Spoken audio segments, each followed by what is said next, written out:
Hello everyone, true English classes bye Ramesh sir को subscribe कीजिए, bell icon को press कीजिए ताकि मेरा नोटिफिकेशन सबसे पहले पहुंचे आप तक। Hello everyone, true English classes bye Ramesh sir में आपका स्वागत है।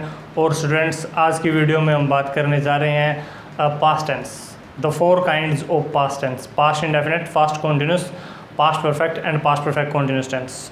And I will tell you how can we translate a Hindi sentence into English. Let's start our video.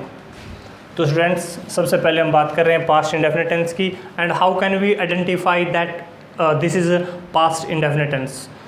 Sound के हिसाब से यदि किसी सेंटेंस के लास्ट में आ, ए, ई, था, थे, थी, ये साउंड किसी के लास्ट में है तो हमें पता चल जाएगा कि ये पास्ट इंडेफिनिट टेंस है। फिर हमें किस हिसाब से उसको चेंज करना है, तो मैंने ये स्ट्रक्चर यहाँ पे दिए गए हैं। तो सबसे पहले यदि सिंपल सेंटेंस है तो ध्यान देना आपने, यदि वो सेंटेंस सिंपल है तब हमने इस स्ट्रक्चर के हिसाब से उसको चेंज करना है। और स्ट्रक्चर क्या है? सबसे पहले हम सब्जेक्ट लेकर आएंगे, ठीक है। काम किसने किया है? राम ने, श्याम ने, मैंने, आपने, किसने काम किया है? पहले सब्जेक्ट लेकर आएंगे, ठीक है, यदि सिंपल सेंटेंस है। इसके बाद हम सेकंड फॉर्म यानी मेन वर्ब सेकंड फॉर्म लेकर आते हैं, ठीक है। पास्ट इंडेफिनिट की बात है, सिंपल सेंटेंस है तो इसके बाद हम ऑब्जेक्ट लेकर आते हैं, सेंटेंस कंप्लीट हो जाता है। स्ट्रक्चर आपने दोबारा देखना है। सबसे पहले हम सब्जेक्ट, इसके बाद सेकंड फॉर्म लेके आते हैं, उसके बाद ऑब्जेक्ट लेकर आते हैं। कब? यदि सिंपल सेंटेंस की बात है तो। चलो देखते हैं एक बार। वह स्कूल गया, तो सबसे पहले तो आपने ये पहचानना है वह स्कूल गया किस टेंस का ये सेंटेंस है। तो लास्ट में गया, आ की आवाज़ है, आ, ए, ई, था, थे, थी की दी साउंड है, तो पास्ट इंडेफिनिट टेंस है। सिंपल सेंटेंस को इस स्ट्रक्चर के बेस पे हमने चेंज करना है, ठीक है। तो सिंपल है, सबसे पहले सब्जेक्ट लेकर आएंगे। सब्जेक्ट है वह यानी ही, ठीक है। स्कूल गया, जाना वर्ब है और जाना गो होता है, लेकिन सिंपल सेंटेंस है तो सेकंड फॉर्म गो की क्या हो जाएगी? Went, he went. कहाँ गया है? एक स्थान से दूसरे स्थान पर जाने के लिए टू का यूज़ होता है, ही वेंट टू स्कूल, ठीक है। दिल्ली गया है, he went to Delhi. Market गया, he went to market. Temple गया है, ही वेंट टू टेम्पल। अपने हिसाब से आप लिख सकते हो। सिंपल सेंटेंस की हम बात कर रहे हैं। उसने खाना खाया, उसने ही, ठीक है। खाना, खाना, ईट, ईट खाना होता है, ईट, एट, ईटन, तो सेकंड फॉर्म ए, टी, ई। ही एट, क्या खाया भाई? भोजन, ही एट फूड। मैंने पेन खरीदा, मैंने यानी आई, ठीक है। खरीदना बाई होता है, second form bought, I bought, क्या? I bought a pen, I bought a pen. ध्यान से देखना ये नेक्स्ट सेंटेंस जिसकी हम बात करने जा रहे हैं। राधा कल मंदिर गई थी, यानी आ था, ए थे, ई थी साउंड हो सकती है, तो कौन है? सब्जेक्ट कौन है? कौन गई थी मंदिर? राधा। तो सबसे पहले हम लिख देंगे राधा, ठीक है। मंदिर गई थी, राधा, गो की सेकंड फॉर्म वेंट। कहाँ गई थी भाई? टेम्पल, ठीक है। और कब? पहला जो कार्य पहले हो चुका है तो उसको बोलेंगे हम yesterday. Radha went to temple yesterday. Ram ने सच बोला था, किसने सच बोला था? राम ने। सच बोलना, स्पीक द ट्रूथ, स्पीक की सेकंड फॉर्म क्या हो जाएगी? स्पोक। राम स्पोक, क्या स्पोक किया? Ram spoke the truth.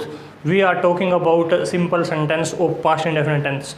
और पास्ट इंडेफिनिट में स्टूडेंट्स बार बार मैं आपको बता रहा हूँ we use second form simple sentence में, लेकिन नेगेटिव है तो उसका स्ट्रक्चर मैं आपको बता रहा हूँ। नेगेटिव है, नेगेटिव ही है, आपको पता है, तो सब एक तो नोट तो उसमें डेफिनेट आएगा, ठीक है।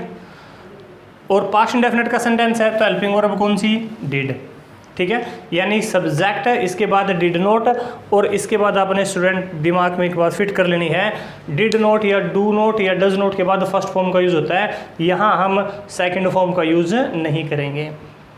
सबसे पहले सब्जेक्ट, फिर डिड नॉट, ठीक है। नेगेटिव सेंटेंस है पास्ट इंडेफिनिट का, डिड नॉट, इसके बाद फर्स्ट फॉर्म, यहाँ आपने ध्यान देना है फर्स्ट फॉर्म, उसके बाद ऑब्जेक्ट। ये स्ट्रक्चर आपने देखना है। अब ये सेंटेंस है वह स्कूल गया, ये सिंपल था। अब ये इस तरीके से होता,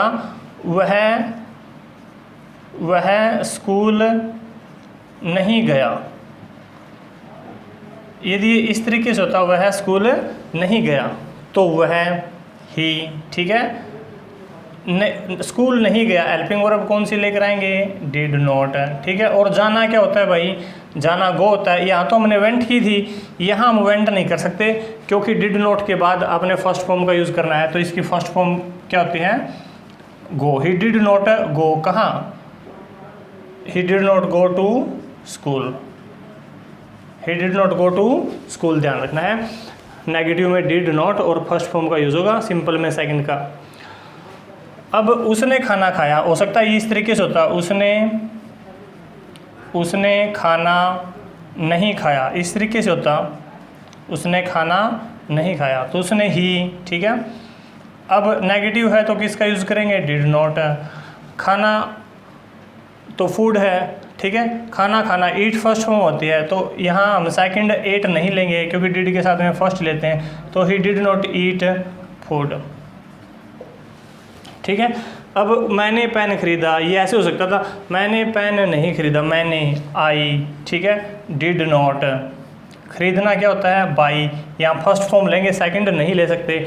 आई डिड नॉट बाई, क्या, I did not buy, I did not buy a pen, I did not buy a pen, इस तरीके से आपने ये देखना है। आगे है राधा कल मंदिर गई थी, ये ऐसे भी हो सकता है राधा कल मंदिर नहीं गई थी, ठीक है, तो हम लिखेंगे राधा, ठीक है, Radha did not go to temple, did not go to temple, और कब, यस्टरडे, कब की बात है, यस्टरडे, बीता हुआ टाइम। नेक्स्ट है भाई, राम ने सच बोला था, राम ने, और अब हम बोलेंगे सच नहीं बोला था, तो Ram did not speak, second form यहाँ यूज़ नहीं होगी क्योंकि डिड नॉट आया है। Ram did not speak the truth, Ram did not speak the truth, इस तरीके से यूज़ करेंगे। तो स्टूडेंट्स, ये मैंने आपको स्ट्रक्चर बताया सिंपल का, ये स्ट्रक्चर मैंने आपको बताया है नेगेटिव का। एक बार फिर मैं कंक्लूड कर देता हूँ, ठीक है। सिंपल में हम यूज़ करते हैं सेकंड फॉर्म, और नेगेटिव में हम यूज़ करते हैं डिड नॉट, और डिड नॉट के साथ स्टूडेंट्स सेकंड फॉर्म नहीं आ सकती। डिड नॉट के साथ में कौन सी फॉर्म का यूज़ होता है, फर्स्ट फॉर्म का यूज़ होता है, ठीक है। तो हमने सिंपल के बारे में बताया, नेगेटिव के बारे में बताया। अब हम आपको इंटेरोगेटिव और नेगेटिव और इंटेरोगेटिव जो दोनों हैं उनके बारे में आपको बताऊँगा। इंटेरोगेटिव और नेगेटिव भी हैं, तो देखिए किस तरीके से उनको हम सोल्व करते हैं। तो सबसे पहले जो मेन चीज़ है टेंसेज में वो है स्ट्रक्चर, इसको आपको पता होना चाहिए। इंटेरोगेटिव में स्ट्रक्चर क्या होना चाहिए, सबसे इंटेरोगेटिव है तो सबसे पहले डिड, इसके बाद सब्जेक्ट, और इसके बाद फर्स्ट फॉर्म, और इसके बाद ऑब्जेक्ट। पास्ट इंडेफिनेट में सिर्फ एक ही जगह सेकंड फॉर्म का यूज़ होगा, वो है सिंपल सेंटेंस। आगे फिर चाहे नेगेटिव की बात है, डिड फर्स्ट, ठीक है, और या फिर नेगेटिव, इंटेरोगेटिव, आगे कोई भी सेंटेंस है उसमें डिड फर्स्ट का यूज़ होगा, लेकिन एक सिंपल सेंटेंस में सेकंड फॉर्म का यूज़ होता है। तो यहाँ सबसे पहले हम किसका यूज़ करेंगे, डिड, इसके बाद सब्जेक्ट, इसके बाद फर्स्ट फॉर्म, इसके बाद ऑब्जेक्ट ही ध्यान रखना है। यानी डिड, फिर सब्जेक्ट लेकर आते हैं, फिर डिड है तो फर्स्ट फॉर्म का यूज़ करते हैं, फिर ऑब्जेक्ट का यूज़ करते हैं, और लास्ट में साइन ऑफ इंटेरोगेटिव। जैसे क्या राम ने झूठ बोला, तो इंटेरोगेटिव है, लास्ट में आ ए ई था थे थी वही साउंड है। और राम, क्या राम ने झूठ बोला, इंटेरोगेटिव बनाते हैं तो हेल्पिंग वर्ब कहाँ लेकर आते हैं, शुरू में, डिड। कौन है जिसने झूठ बोला, राम, डिड राम, ठीक है। झूठ बोलना होता है tell a lie, did Ram tell a lie, sign of interrogative. यहाँ टोल्ड नहीं कर सकते हम क्योंकि डिड के साथ में कौन सी फॉर्म का यूज़ होता है, फर्स्ट फॉर्म का यूज़ होता है। अब है क्या वे इंग्लिश बोले थे, तो डिड, ठीक है, वे यानी दे, ठीक है, डिड दे। बोलना क्या होता है, स्पीक, और किसकी बात है, इंग्लिश की, did they speak English, last में साइन ऑफ इंटेरोगेटिव। यहाँ स्पोक नहीं करेंगे, ध्यान रखना है। क्या उन्होंने फिल्म देखी, डिड दे। क्या मैंने फिल्म देखी, तो डिड आई। क्या हमने फिल्म देखी, डिड वी, ठीक है। क्या उसने फिल्म देखी, डिड ही, डिड सी, जो भी। डिड दे, और देखना क्या होता है, watch, did the watch a movie, last में साइन ऑफ इंटेरोगेटिव, ठीक है। यहाँ भी हम फर्स्ट फॉर्म का यूज़ करेंगे क्योंकि डिड है, ये आपने ध्यान रखना है। अब हम ये तो मैंने इंटेरोगेटिव समझाए हैं, अब इंटेरोगेटिव भी है और साथ में नेगेटिव भी है, तब कैसे सोल्व करेंगे? तो ये जो स्ट्रक्चर था नहीं, ऐसा ही स्ट्रक्चर बनेगा, बस एक फ़र्क करना है, डिड सब्जेक्ट, लेकिन सब्जेक्ट के बाद यहाँ किसका यूज़ करोगे? नॉट। ध्यान रखना है, इंटेरोगेटिव जैसा ही स्ट्रक्चर बनता है इंटेरोगेटिव और नेगेटिव का, लेकिन ये नेगेटिव है तो साथ में यहाँ तीसरे प्लेस पर किसका यूज़ होगा? नॉट का यूज़ होगा। जैसे डिड था, डिड है, सब्जेक्ट था, सब्जेक्ट है, ठीक है, लास्ट में ऑब्जेक्ट था, ऑब्जेक्ट है, फर्स्ट फॉर्म था, फर्स्ट फॉर्म है, लेकिन यहाँ दो इस साइड इसके बाद हम किसका यूज़ करेंगे? नॉट का, क्योंकि नेगेटिव है। अब ये सेंटेंस है, क्या राम ने झूठ बोला? ये सेंटेंस ऐसे भी हो सकता था, क्या राम ने झूठ नहीं बोला? क्या राम ने झूठ नहीं बोला, तो क्या करोगे? डिड, ठीक है, राम सब्जेक्ट है, फिर देखो डिड है, हमने डिड लिख दिया, सब्जेक्ट है, सब्जेक्ट लिख दिया, अब नॉट का यूज़ करेंगे, डिड राम नॉट, ठीक है, फिर वही same, did Ram not tell a line, did Ram not tell a line. क्या वे इंग्लिश बोले थे? तो डिड, ठीक है, दे। और यहाँ हम किसकी बात कर रहे हैं? नॉट की। क्या वे इंग्लिश नहीं बोले थे? तो डिड दे नॉट, ठीक है, फिर same, speak English, speak English. बस किस चीज़ का डिफरेंस करना हमने? सिर्फ नोट फालतू लेके आना है, नोट एक्स्ट्रा है क्योंकि नेगेटिव है साथ में। क्या उन्होंने फिल्म देखी? लेकिन हमने अब ऐसे बनाना है, क्या उन्होंने फिल्म नहीं देखी? तो डिड, ठीक है, दे, इसके बाद किसका यूज़ करेंगे? Not watch movie, did they not watch a movie. इस तरीके से मैंने इनको चेंज करना है, बड़ा ही आसान है। ये इंटेरोगेटिव का स्ट्रक्चर है और ये इंटेरोगेटिव और नेगेटिव दोनों का है, फ़र्क करना है बस। ऐसे ही डिड का यूज़ होगा, ऐसे ही सब्जेक्ट का यूज़ होगा, लेकिन यहाँ सिर्फ नेगेटिव है फालतू, तो नेगेटिव नोट यूज़ हो जाएगा बाद में, ऐसे ही फर्स्ट फॉर्म, ऐसे ही ऑब्जेक्ट, ठीक है। इस तरीके से लास्ट में साउंड मैंने आपको बता दी थी। तो ये अपना पास्ट इंडेफिनेट कंप्लीट हुआ।